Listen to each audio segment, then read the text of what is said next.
Uruguay is a small country in South America, sandwiched between the two giants of Argentina to the west and Brazil to the north. It's a country that's not talked about much as a travel destination by Europeans or Americans who might favor the beaches of the Mediterranean or the jungles of Costa Rica. However, it is a very popular holiday spot for both Argentines and Brazilians. Blessed with beautiful sandy beaches, quaint colonial architecture, and a deliciously European-inspired cuisine, it's not hard to see why this little country is such a popular holiday destination for South Americans. And since we were staying just across the bay in Buenos Aires, we thought it would be rude not to go and check it out. So we hopped on a ferry and spent the next 10 days exploring 3 of Uruguay's most popular spots: the extremely photogenic Colonia del Sacramento, the capital city of Montevideo, and the beach resort town of Punta del Este. If you're new here, we're Kitty and John, and we love to travel and experience new cultures. Whether we're exploring our own beautiful backyard in the UK or watching volcanoes erupt in Central America, our passion for travel never seems to fade. Recently, we've been spending so much of our time in South America and have really fallen in love with the continent, so make sure to hit that subscribe button and notification bell if you want to see more of our adventures in this gorgeous part of the world.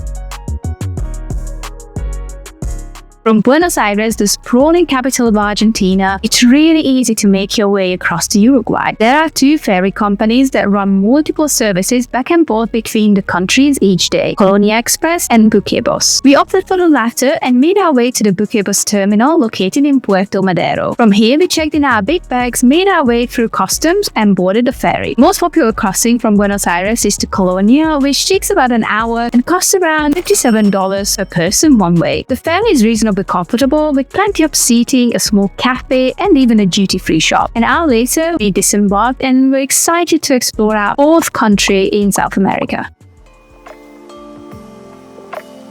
Colonia is one of the oldest towns in Uruguay, with a historic center that's a UNESCO World Heritage Site, and it didn't take much wandering around for us to realize that it was probably one of the prettiest towns too. The Barrio Histórico is definitely where you'll want to spend most of your time, as it's filled with gorgeous, flower-lined cobblestone streets built by the Portuguese in the 17th century, making it feel like you've traveled back in time. It's a small area close to the ferry terminal, meaning it's a popular day trip from Buenos Aires, as it's easy to see and do everything in just a few hours. From the ferry terminal, we first came to the old railway station, where passengers arrived from Montevideo until the line was closed in 1985. Further along, we officially entered the Barrio Histórico through the Portón del Campo, or the field gate. As soon as we passed through the gate, the streets turned to cobbles and the buildings became distinctly older. After a quick stroll down to the Bastion for some waterfront views, we made our way to Colonia's most photographed street, Calle de los Suspiros. Here, you really feel like you've stepped back in time, but it is the most popular spot in Colonia, so try to arrive early if you would like to have some tourist-free photos. The other standout landmark in Colonia is the lighthouse. It dates back to the 1850s, and you can now climb the long winding staircase to the top for a small fee to get a bird's-eye view of the historic center.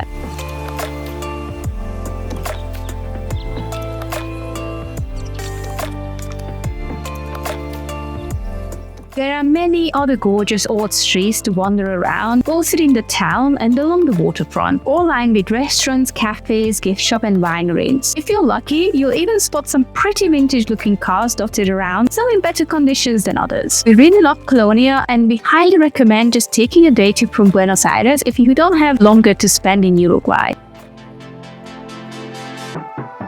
The complete opposite to the cobblestone streets of Colonia, the capital city of Montevideo is a huge metropolis sitting pretty much smack bang in the center of Uruguay's southern coast. Home to a large portion of the country's entire population, Montevideo is regularly rated as the city with the highest quality of life in the whole of Latin America. Bus travel between the southern cities is very frequent and affordable, with tickets ranging from $8 to $12 on comfortable and clean buses. We mostly use the COT bus company, as their tickets were pretty easy to book online. We stayed in the Ciudad Vieja part of town, which is a great place to base yourself if it's your first time in Montevideo, as you're really close to a lot of the major attractions in the city, and from there you can take buses to pretty much anywhere else you'd like to go. The largest concentration of landmarks is definitely in the Ciudad Vieja though, so we'd recommend starting there and working your way out. From the huge Plaza Independencia, we saw probably Montevideo's most iconic building, the Palacio Salvo, standing at 100-meter high, it is one of the tallest buildings in the country and certainly one of the most recognizable. You can enter the square through the old gateway of the citadel, one of the few remaining sections of the wall that surrounded the oldest part of the city, and the southwest corner of the square is home to the Teatro Solis, an ornate theatre built in 1856 which still hosts many shows and exhibitions. From the plaza, we walk down Calle Sarandi, a pedestrianized street lined with all sorts of shops and vendors, until we hit Calle Perez Castellano and made our way down to Plaza de la Fuente and the Mercado del Puerto. This is probably the busiest and most touristy part of the city, as it's where the cruise ships dock, so you get a large amount of tourist traffic from that alone. There's a reason it's so popular though. The market is a bustling and lively place filled with both souvenir shops, many eateries, with one dish more common than any other, the asado. The smell of meat cooking over wood fires was so good, and it not been for the insane price, we definitely would have tried some. Montevideo is not the type of city that's jam-packed full of tourist attractions, but there are a few other places that we would definitely recommend checking out. The Pocitos and Punta Carretas neighborhoods are both nice to spend some time in. Pocitos is home to maybe the best beach in the city, Playa de los Pocitos, a long stretch of golden sand overlooked by the Montevideo sign. We actually ended up walking all the way along the waterfront here, and at the other end of the beach discovered the Castillo de Alquimista, a unique castle dating back to 1911 that sort of looks like it's been stuck onto the side of a residential building like a magnet. Further around Punta Carretas, you'll come to Playa Ramirez, another popular beach, and Parque Rodo, a pretty park that's kind of unique because of the library made to look like a fairy tale castle in its center. The final location we definitely recommend visiting is the Palacio Legislativo, the seat of Uruguayan Parliament. It's an incredibly grand building and reminded us of the architecture in Rome and other European cities. The Fortaleza del Cerro is another popular tourist spot with sweeping views across Montevideo, but it's quite far from the city and we didn't make it there during our visit. To end your time in Montevideo, make sure to head down to one of the Ramblers and join the locals as they drink mate and watch the sun go down.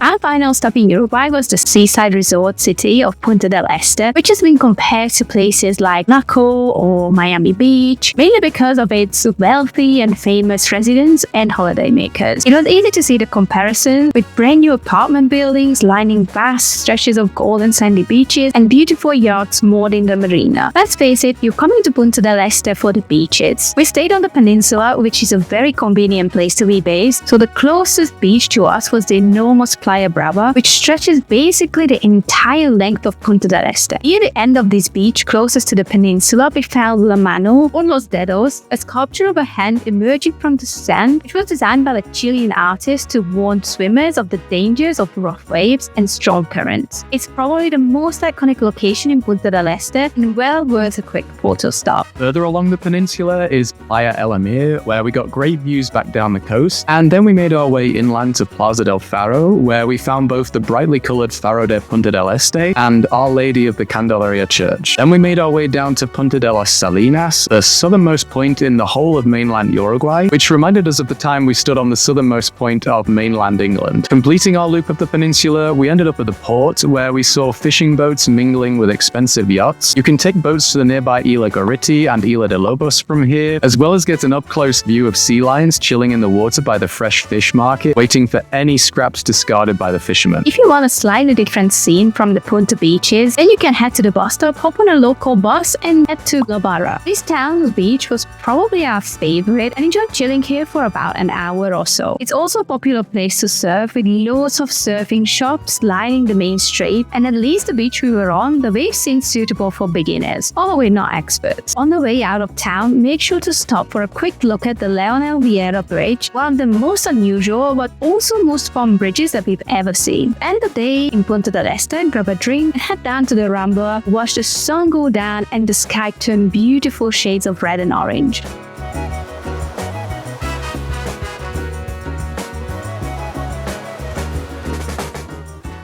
Uruguay was definitely a pleasant surprise for us, as it wasn't on our radar at all when we were planning our trip down to South America. Arriving there from Mexico almost felt like we'd flown back to Europe because the architecture and culture are just so different from anything in Central America. The sense of home was definitely nice, but we also just liked how relaxed and unbusy Uruguay felt. Montevideo, the capital city, didn't feel overwhelming like a lot of capital cities often can, and even the touristy town of Colonia didn't feel busy compared to some of the same kind of places we'd visited in Europe. This, coupled with the fact that there really aren't too many tourist attractions to see in Uruguay, really helped us to feel at home straight away and led to us having probably the most relaxed 10 days we've had in quite some time. We hope you enjoyed this look at one of South America's lesser known countries and perhaps inspired you to visit. We have plenty more content from South America, so if you'd like to see more of this diverse continent, then make sure to hit the subscribe button and give this video a like if you found it very useful. We'll catch you in our next video where we're starting our journey from our top bucket list travel destination, Argentina.